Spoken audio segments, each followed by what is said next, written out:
Most animals are highly mobile, and this is what makes them so special. The most drastic movements are when animals leave and disperse to another place, or even migrate over long distances to a different part of the world. When animals move short or intermediate distances to a similar kind of habitat, we call this movement dispersal. It's a one-way trip. When animals instead leave their habitat to move temporarily to a different habitat and return at a later stage, we call it animal migration. Animal dispersal is usually linked to competition over food, space, or other resources.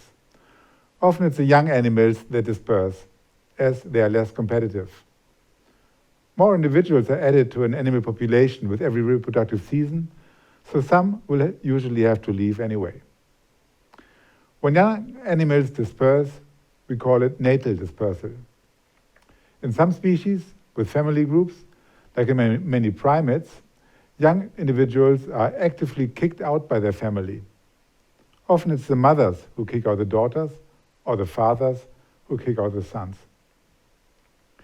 This behavior is adaptive as it reduces the probability of inbreeding, as then only the females or the males in a group are related, which prevents close relatives from choosing each other as partners. Animal migration is fascinating for many reasons. Billions of animals migrate every year. It's energy demanding, and animals have to orient and navigate over long distances, often in areas where they have never been before. Migration evolves when a given habitat, like feeding or breeding grounds, is ideal in some parts of the year, but very harsh at other times.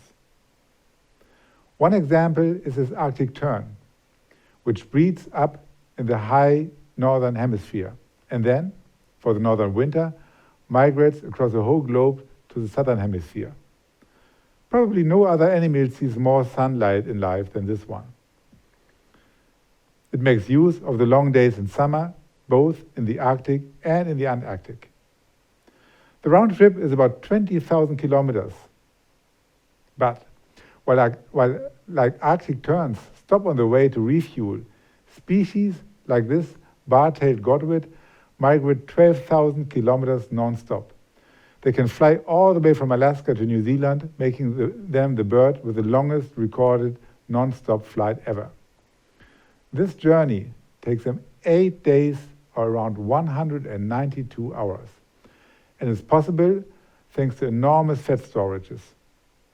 These birds increase their body mass by up to 70% before their journey, with more than 50% of their body weight being fat, and their whole body physiology specializes to use energy as effectively as possible.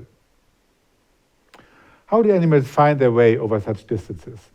How do they do this on their first trip without any experience at all? The mechanisms of migration have been extremely well studied, specifically in migratory birds and in sea turtles. First, animals can make use of different compass systems. Like the star compass, the rotation of the Earth creates a visual impression that the stars rotate around the north, on the northern hemisphere. And likewise, the sun has a characteristic apparent daily path rising in the east and setting in the west. And then there's the Earth's magnetic field, which various animals can sense either with magnetites in their cells or with their eyes, containing pigments that have been shown to be sensitive to magnetic fields. So to speak, they can see the magnetic compass directions.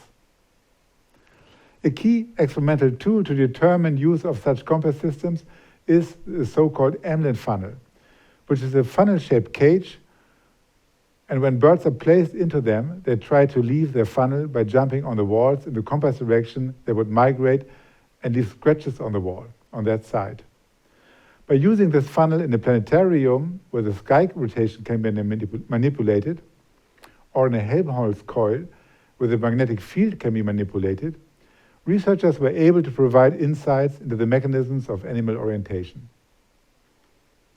Other cues like sound, landmarks, or smell can also be integrated, and these are specifically important on smaller scales when migrating animals need to find a specific local site when they return, for instance. Migrating at the right time in the right direction has also a very strong genetic component. And the combination of genetic and environmental information with experience allows animals to find their way, often with high accuracy, even though there are always some individuals that get it wrong. This is often to the joy of many bird watchers, who delight in seeing birds outside their typical range. Well, I hope you got it right today and got even excited about the enormous capabilities some animals have.